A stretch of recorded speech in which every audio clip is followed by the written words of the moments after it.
Meet Leo the lion. He has a voracious appetite. The problem is, he's not a vegetarian. That means, well, the other animals in his neighborhood are at risk.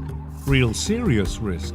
If you were a zebra drinking at the wrong place and the wrong time, you might just be his next meal. Lions aren't the only predators on the planet.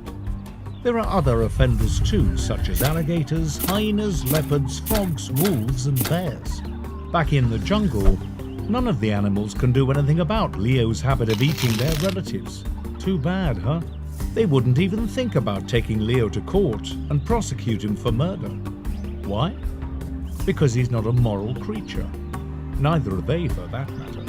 Leo can't reason from cause to effect. He can't understand right from wrong. He only knows he's hungry and needs to eat. It's pure instinct. That's why Leo is beyond prosecution by moral or civil laws.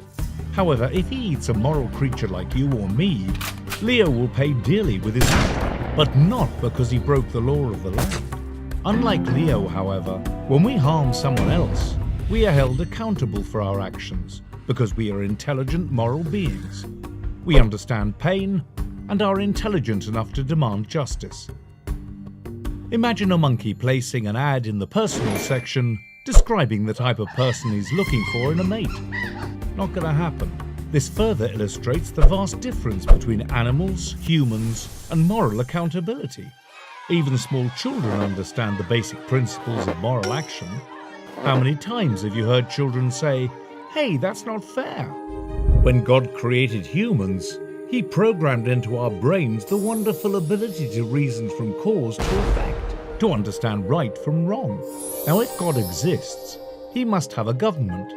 And if there is a government, then there are laws.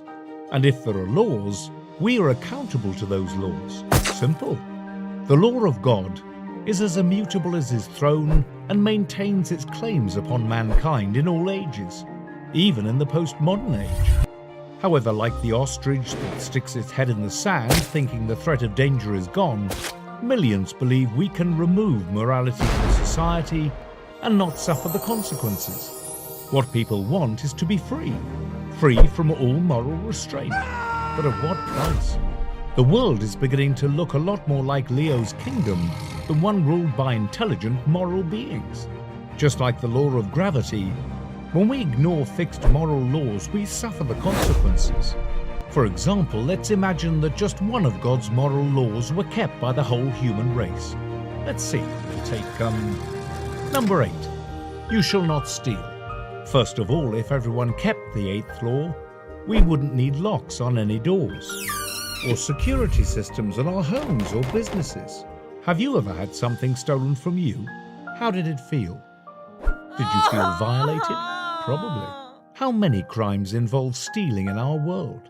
In America alone, 1.5 million homes are burglarized each year. Credit card fraud costs banks and cardholders $190 billion annually.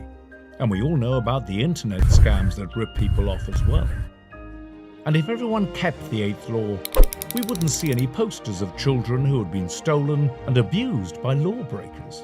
It isn't hard to imagine what a peaceful world it will be if all 10 of God's moral laws were kept by everyone.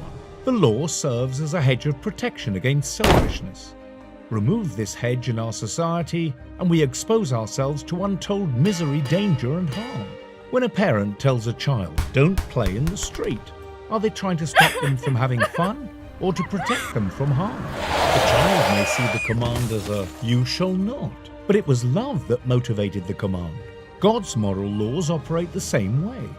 Each of the big 10 define relationships based on love.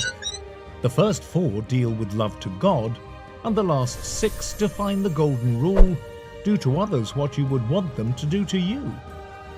If everyone practiced the golden rule, there would be no stealing, murder, lying, rape, cheating, or criminals.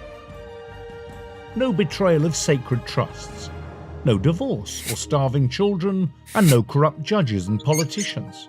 Why, it would be heaven on earth. The Bible says, "It is appointed once for man to die, and after that, the judgment." What? A judgment? That's right.